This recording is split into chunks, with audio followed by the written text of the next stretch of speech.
España era, al menos hasta ahora, uno de los pocos países de mayoría católica donde no se había iniciado una investigación sobre los supuestos abusos a menores en el seno de la Iglesia.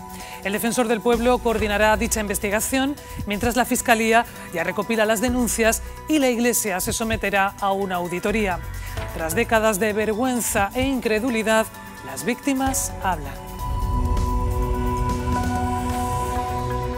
Lo han llevado en secreto hasta hace unos meses, experiencias traumáticas que les hicieron navegar toda su vida con la humillación, la vergüenza, algunos hasta con la muerte. Las violaciones, porque son violaciones, eran cada 15 días. Y llega un momento que te da igual. Para mí, esto lo es fácil porque lo he perdido todo. O abusaron de mí y de algunos compañeros míos. Era terrorífico, ¿no? Un tío mayor que además con la sotana aquella, con los baberos, sudado y con la respiración nerviosa. Lo decía mi madre: mamá, yo es que no voy a llegar a mayor, no llegaré, ya lo sé, no falta mucho y yo no puedo vivir todos los días así. Es horrible, para mí era una pesadilla vivir. Allí donde tenía que habitar la ilusión, conocieron la sombra del mal y la traición de quienes debían protegerlos cuando eran niños. Hoy alzan la voz porque para ellos no hay mayor curación que contar la verdad.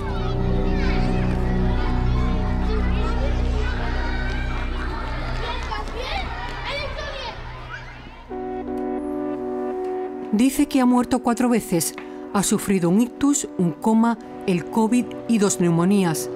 Aunque su mayor revés fue a los 12 años cuando, denuncia, un profesor de La Salle abusó de él. En San Fernando, Santiago nos recibe junto a su hermano. Revisan las diligencias de su caso, palabras que describen un calvario, sobre todo en los campamentos de los Scouts. Nos daba de beber alcohol a todos. Él sorteaba quién se acostaba con él en la caseta y a mí siempre me tocaba el 80% de las veces de asqueroso. Felaciones, masturbaciones y sodomía activa y pasiva. Porque durante 4 años lo he pasado. Pero cuando llegaba al campamento eran 15 días. A partir de ese momento yo bebía más, porque yo sabía lo que iba a pasar esa noche y sabía que la noche no terminaba, que una vez que él decía que yo dormía con él, sabía lo que iba a pasar. Un infierno como el referido por Alejandro Palomas, el escritor que ha reabierto en España el debate sobre la pederastia en la Iglesia. Los olores, detalles, el daño físico. He tenido unos ataques de llanto horribles, unas pesadillas, y yo no creía que esto seguía afectándote tanto. No entendía muy bien cuando la gente dice: ostras, es que no puedo, es que mi vida cambió del todo. Ostras, ahora me he dado cuenta que sí, de que sigo ahí. Es brutal. Su relato ha animado a otros a reconocerse como víctimas. Un ejemplo, José Antonio Martínez Soler, periodista de amplia trayectoria, medalla de Andalucía. Abusaron de él a los 9 años en un colegio de Almería. Lo mío es que un fraile mayor quería masturbarme, vamos, no era, y eran tocamientos y abusos menores, y salí corriendo, lo pude evitar de alguna forma, porque salí corriendo de aquel despacho siniestro, ¿no? Los niños lo sabíamos todos. Decíamos: cuidado con ese, cuidado con aquel, y cambiábamos de pasillo, o no íbamos a zonas oscuras, o a la huerta, o al jardín, o a la tramoya del teatro. Era un secreto a voces. Denunciar esto cuesta. No quería hacer daño a los profesores que me trataron bien, porque en cierto modo eres rehén de tus maestros. Yo tuve frailes buenísimos, pero había 2 o 3 que les teníamos realmente pánico. Ahora bucea los recuerdos que tanto le hieren.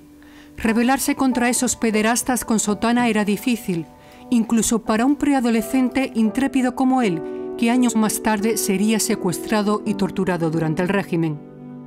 Imposible, no se podía denunciar aquello. En la España de Franco se amparaba y se ocultaba todo lo que fuera en contra de la Iglesia, y nuestros padres menos iban a poner una denuncia porque se quedarían sin empleo. Franco, el dictador, iba bajo palio. Ese cura de Boston abusó de niños en 6 parroquias durante los 30 últimos años. 6% cometieron actos sexuales. El 6% son 90 sacerdotes. El periódico The Boston Globe fue de los primeros en revelar los casos de pederastia de la Iglesia.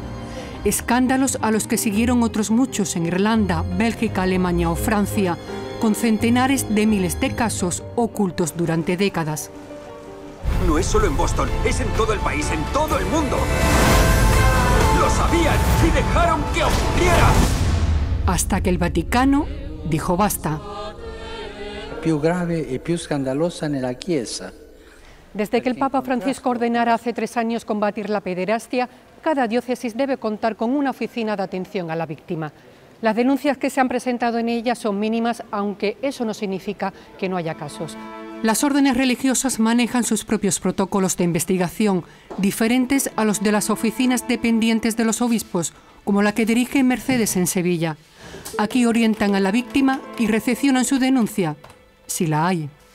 Trasladamos la denuncia al delegado episcopal y ahí ya se inicia la posible vía canónica, que se investiga, por supuesto, y la vía civil, porque se deriva a la Fiscalía.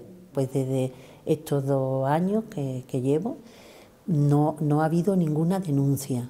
Es que no hay denuncias. Entonces, no hay nada que ocultar. Si nosotros lo que queremos es la máxima transparencia. Es un problema de la sociedad. No es un problema solo de la Iglesia. En el caso de los sacerdotes es el 0,2%. Ahora, un solo caso es gravísimo. La Iglesia se tiene que preguntar si nosotros, un periódico, ponemos un correo electrónico y hemos recibido ya casi 1000 mensajes, ¿por qué ellos no va a nadie? Significa que las víctimas no se fían de la Iglesia. ¿Por qué? Bueno, pues por cómo han actuado hasta ahora, ¿no? De hecho, han cambiado de actitud. Hasta ahora no investigaban, negaban, encubrían y ahora por fin dicen que van a investigar y que les interesa, pero esto ha sido una cosa de hace un mes. De hecho, del apenas hay denuncias, la conferencia episcopal pasaba a reconocer la semana pasada medio millar. Se ha recibido información o denuncia sobre 506 casos. Íñigo coordina el equipo del País que lleva 4 años investigando este asunto. Esencial fue el documento que el pasado diciembre entregaron al Papa con 251 nuevos casos. Buscamos un golpe de efecto que finalmente ha hecho que se muevan las cosas, porque no solo se ha movido la Iglesia, sino que también se movió por fin los partidos, el Congreso. Queda aprobada la proposición no de ley. El Congreso ha aprobado que el Defensor del Pueblo lidere la primera investigación oficial sobre este tema en España. Una opción de la que recelan algunas víctimas por el pasado religioso y político de Ángel Gabilondo. La Iglesia, por su parte, ha encargado una auditoría a un despacho vinculado al Opus Dei, una decisión también discutida. No venimos a suplir, sino a complementar. Tengo que tolerar que salga aquí un obispo diciendo que designa a un despacho de abogados como comisión independiente, entre comillas, que está presidida por personal del Opus Dei. Ustedes que no tienen vergüenza ninguna. Conozco a Javier Cremades, es un abogado serio, ¿no? Y solvente, sea del Opus o no, pero es algo, es mejor que nada. Los informes dirán si los casos de pederastia fueron aislados o no y discutirá cómo reparar a las víctimas. Ya está bien. La Iglesia tiene una responsabilidad con los niños. La Salle, los radicales, tienen una responsabilidad con nosotros. No quiero ser feliz. Intento no sufrir mucho. Eso es muy duro. Mi hermano, pues me duele muchísimo, porque ni ha conocido, ni conoce, ni conocerá lo que es el amor. No es fácil, son muchos años, lo han tenido oculto. Es decir, han echado hormigón en su mente, lo han tapado y han vivido como han podido. Santiago odia que le toquen, se reconoce como un ser asocial, un náufrago que hizo de los estudios su salvavidas. Soy licenciado en Económica, me quedan 2 asignaturas para terminar Derecho, 3 para terminar ADE, tengo primero Matemáticas, ¿sí? Porque yo me refugié en eso. La historia de Santiago nos lleva a Madrid, a Proyecto Repara, la puerta a la que llamó solicitando ayuda. Pertenece al arzobispado de la capital, pero atienden casos de toda España. Jaime, bienvenido. Muchas gracias. En ocasiones las personas que llegan a Repara viven con mucha culpa, ¿no? Eres víctima y a la vez te consideras cómplice. ¿Habré hecho yo algo para que este viejo me acaricie de esa manera y abuse de mí, me siente en sus rodillas? A lo mejor me sentí culpable de niño, ¿no? Una de las mayores dificultades es la incomprensión. Temen no ser creídas, ¿no? Y de hecho es que sucede. La cosificación, el que no te respetaran, el que la gente no lo entendiera. He perdido amigos en el camino. Y yo siempre me hice la misma pregunta, ¿por qué?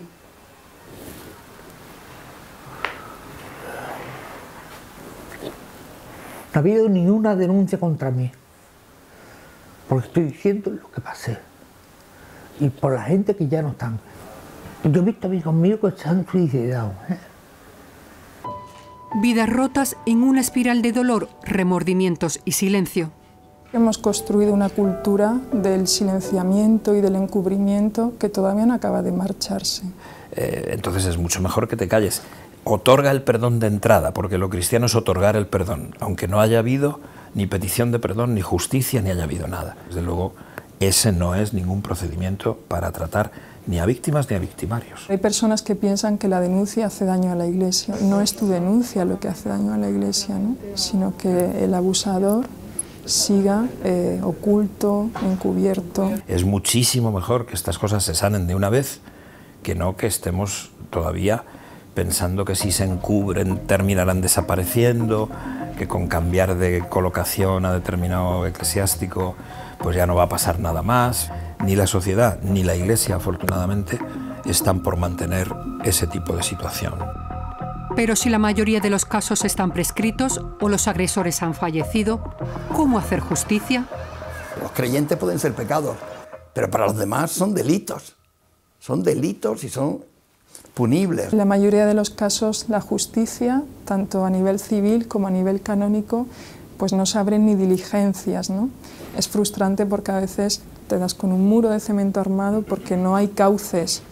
O bien la Iglesia o bien el Estado o las dos tienen que ver la fórmula para reconocer a las víctimas que surjan y establecer mecanismos de reparación, de restauración, que pueden ser en forma de pago de terapias o reembolso de las que se han tenido, porque es que hay gente que lleva 30 años en terapia, que el propio Papa ha dicho que tienen derecho a una indemnización. Esto la Iglesia la mayoría de las veces no lo dice. Te manifiesto nuestra petición de perdón por el sufrimiento que ha padecido. A Santiago lo poco que le consuela es la carta que el hermano superior de La Salle le envió para pedirle perdón. Y como a otros, el haber dado un paso al frente. Yo creo que Dios me ha dejado aquí para decir esto. Espero que mis hijas, que algún día piensen que su padre hizo lo que tiene que hacer. Me ha aliviado al decirlo y creo que trato de ayudar a que esto no ocurra más. Estamos en el buen camino ahora, ¿no? Cada vez más gente lo está contando. La Iglesia está cambiando algo, ¿no? Ya era hora. Hasta final de año no conoceremos los primeros informes oficiales sobre la pederastia en la Iglesia Católica Española. Sea cual sea la foto final, ahora la luz parece abrirse paso tras décadas de oscuridad.